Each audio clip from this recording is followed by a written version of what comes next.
વિભાગ નિષ્ફળ। છોટાઉદેપુર જિલ્લામાં આવેલ બારાવાડ તથા ગેડિયા ગ્રામ લોકો દ્વારા આક્ષેપ મૂકવામાં આવ્યો છે કે ગ્રામ પંચાયતના બેડમાં અચાનક મશીન આવે છે અને ગાડી ભરી જતું રહે છે। ગેડિયા તથા બારાવાડ વિસ્તારમાં બેડ ઉપર ખુલ્લેઆમ ગેરકાયદેસર રેતી ખનન થતું જોવા મળે છે। આ બાબતની જાણ ત્યાંના સ્થાનિકો દ્વારા ખનિજ વિભાગને પણ કરવામાં આવી છે, પરંતુ ખનિજ વિભાગ દ્વારા ગેરકાયદેસર રેતી ખનન રોકવા માટે કોઈ પણ જાતની કાર્યવાહી કરવામાં આવી નથી। ખનિજ વિભાગની ગાડી આસપાસની લીઝોમાં તપાસ અર્થે આવે છે, છતાં આટલા મોટા પાયે થતા ગેરકાયદેસર રેતી ખનન તેઓ કેમ જોતા નથી, જેવા અનેક સવાલો ગ્રામ લોકો કરી રહ્યા છે। અને એ પણ જાણવા મળ્યું છે કે આ ગેરકાયદેસર ખાણકામ આસપાસની લીઝોવાળા પણ નથી કરી રહ્યા, તો પછી કોણ કરે છે? જેથી કરી ગ્રામ લોકો પોતે જ આ ગેરકાયદેસર રેતી ખનન રોકવા માટે ભેગા થયા હતા, છતાં પણ આ ગેરકાયદેસર ખનન કરનારો થોડી વાર આવી ગાડીઓ ભરી જતા રહે છે। જેથી કરી સ્થાનિક ખેડૂતોની માંગ ઉઠી છે કે ખનિજ વિભાગ દ્વારા વહેલી તકે આ ગેરકાયદેસર રેતી ખનન બંધ કરવામાં આવે, નહીં તો ત્યાંના ખેડૂતો દ્વારા ઉગ્ર વિરોધ કરવામાં આવશે, જેની પૂરેપૂરી જવાબદારી ખનિજ વિભાગની રહેશે।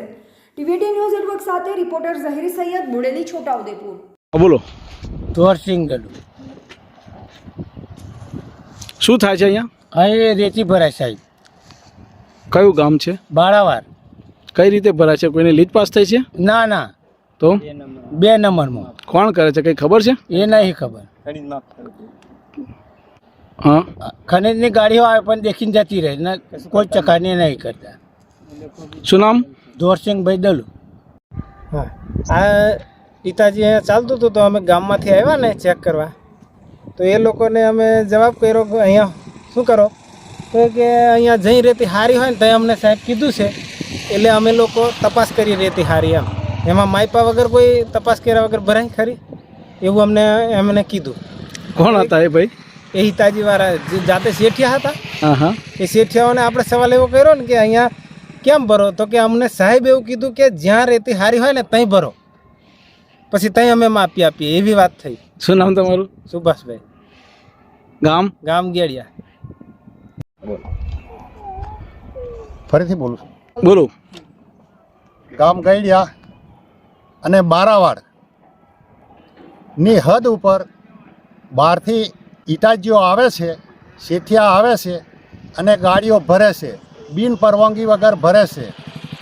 મામલતદારને બી જાણ કરી છે, અમે તલાટી સાહેબને બી જાણ કરી છે અને ખનિજ ખાતાવાળાને બી જાણ કરી છે, છતાં એ લોકો કોઈ કાર્યવાહી કરતા નથી અને અહીં આવી અને તપાસ પણ કરતા નથી અને આવે છે ત્યારે શેઠેથી જોઈ અને વહી જાય છે, કોઈ કાયદેસરની કાર્યવાહી કરતા નથી। ખનિજ ખાતાની ગાડી આવી હતી આ બાજુ?